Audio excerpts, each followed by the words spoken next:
BBA, BCA, BCom computer కోర్సులో 100% placement లభించే ఏకైక డిగ్రీ కాలేజ్ కూకట్పల్లిలోని I3 డిగ్రీ కాలేజ్ 8367215215. ప్రస్తుతం ఎక్కడ చూసినా టెక్నాలజీ యుగం నడుస్తోంది. Digital creators, social media influencers ఎక్కువైపోయారు. కొంతమంది కేవలం యూట్యూబ్ వంటి వాటిని తమ కెరీర్గా మలుచుకుంటూ ఎక్కువ మొత్తంలో డబ్బులు సంపాదించుకుంటున్నారు.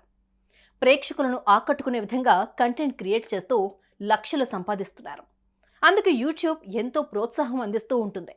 ఇప్పటికే ఎంతో మంది క్రియేటర్స్ మిలియన్స్ కొద్దీ సబ్స్క్రైబర్స్ని సొంతం చేసుకుని తమ టాలెంట్ని నిరూపించుకుంటున్నారు.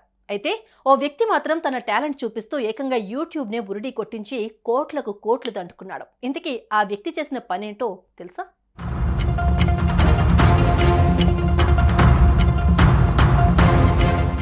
చైనాకు చెందిన వాంగ్ అనే వ్యక్తి ఏకంగా 4600 మొబైల్ ఫోన్స్ కొనుగోలు చేశాడు. ఆ తర్వాత అన్ని ఫోన్లని ఆపరేట్ చేసేందుకు ఒక సాఫ్ట్వేర్ తీసుకున్నాడు. అలాగే కొన్ని VPN సర్వీసులను కూడా కొనుగోలు చేశాడు. దీనివల్ల వాంగ్ కేవలం ఒక్క క్లిక్తో ఆ 4600 ఫోన్లను ఆపరేట్ చేయగలిగాడు. అలా అన్ని ఫోన్స్తో యూట్యూబ్ లైవ్ స్ట్రీమింగ్, ఫేక్ వ్యూవర్స్ని సృష్టించేవాడు. ఇక ఈ సర్వీస్ ద్వారా వాంగ్ తనకు నచ్చిన వీడియో లైవ్ స్ట్రీమింగ్ చూడటం, షేర్ చేస్తూ ఉండేవాడు.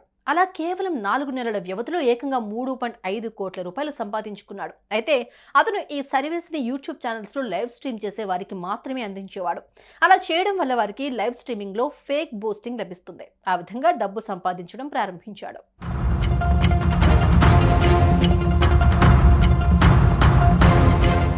ఇక విషయం తెలుసుకున్న అక్కడి ప్రభుత్వం దీనిని భారీ స్కామ్గా పరిగణించింది. ఇది డైరెక్ట్ స్కామ్ కాకపోయినా ఆ ఫోన్స్ ద్వారా మరో కుంభకోణం చేసే అవకాశం ఉండవచ్చు అని భావించింది. ఇందుకు కారకుడైన వ్యక్తి ఎవరా అని ఆరా తీసింది.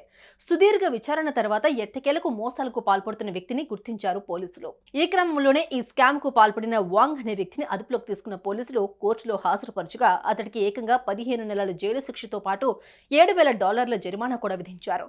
ప్రస్తుతం ఈ న్యూస్ సోషల్ మీడియాలో వైరల్ గా మారింది. ఇది చూసిన నెటిజన్స్ ఇలాంటి ఒక సర్వీస్ ని స్టార్ట్ చేసి డబ్బు సంపాదించవచ్చు అని అతడి టాలెంట్ చూసి ఆశ్చర్యానికి గురవుతున్నారు. ఇంత టాలెంట్ ఉంటే మంచి విషయాలకు వాడుకోవాలి, కానీ ఇలా చేయడం కరెక్ట్ కాదు అంటూ నెటిజన్స్ రకరకాలుగా కామెంట్స్ చేస్తున్నారు.